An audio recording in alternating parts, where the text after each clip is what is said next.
পাড়ার ভিতরে ঢোকার রাস্তা এটি। আর এটি খলার উপরে ঘর, মানে সরকারি ঘর। খলার উপরে ঘর যেটি, এটি খলা ঘর বলে সবার। সামনেই পুকুর, পুকুরে শানবাঁধা ঘাট ও মসজিদ খলার উপরে।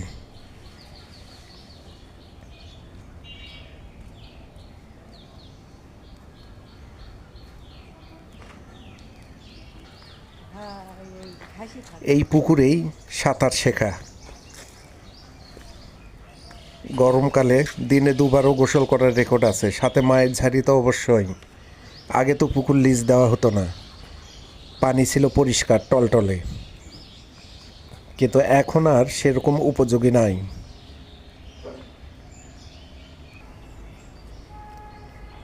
আজ নিজ পাড়ার কিছু বর্ণনা দিতে সময় ব্যয় করছি।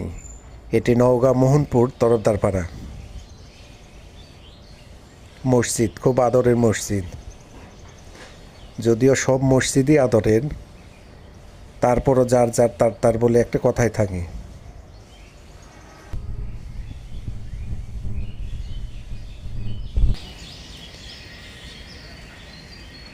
এটি আরেকটি পুকুর, কিছু পুকুর থাকে জংলি পুকুর, সেরকমই একটি।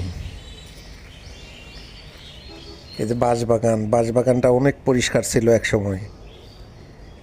আগে তো মুরব্বি দেখে প্রচুর ভয়। আগে কাঁচের গুলি খেলার জন্য এই বাঁশবাগানের ভিতরে এসে খেলা হতো ছোটোবেলা, মুরব্বিদের ভয়ে, খেলায় ডিস্টার্ব দেয় বলে। এখন তো অনেক জঙ্গল হয়ে গেছে, ভিতরে ঢুকতেই তো গা ছমছম করছে। অনেক বড় একটি বাঁশবাগান, যেখানে মানুষের চলাচল থাকে না, নোংরা হওয়াটা স্বাভাবিক।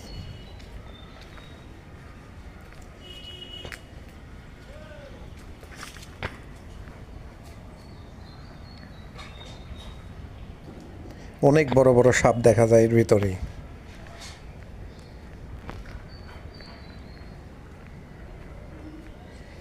যেখানে ছিলাম তার অপোজিট এটি, পুকুরের ওই পার থেকে এই পারে।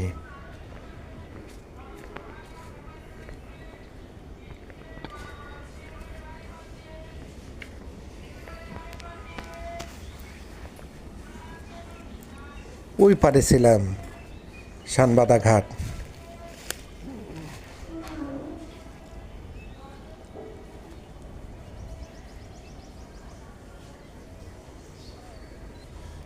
এগুলো সব সবজি ক্ষেতের জমি, সিজনারি সবজি চাষ হয়, মৌসুমি সবজি।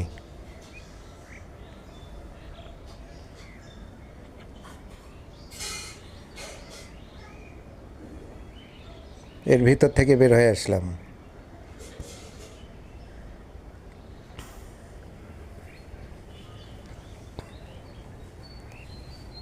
এখানে একটি বাঁশের মাচাঙ্গা আছে, গরমকালে ফ্রেশ হাওয়া, অনেক মজার সময় কাটে, আড্ডা, অবসর টাইমটা, অবসর সময়।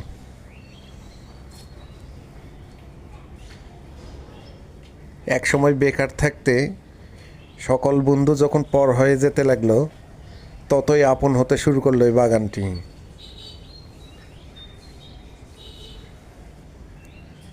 প্রেম শুধু মানুষে মানুষেই হয় না, বিভিন্ন জীবের সাথেই হয়, গাছের সাথেও হয়। গাছের সাথে একটা প্রেম আগে থেকেই ছিল, আজও আছে।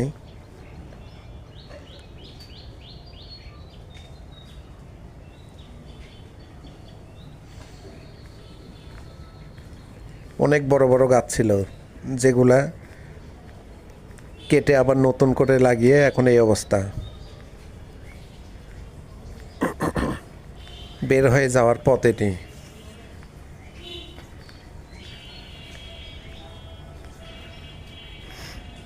বলে রাখা ভালো, যার যার আবেগ তার তার কাছেই।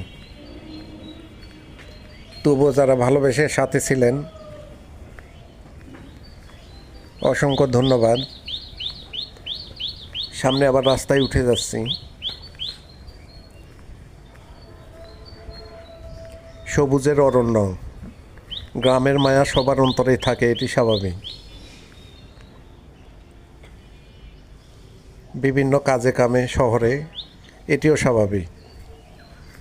সব কিছু মিলায়েই জীবন।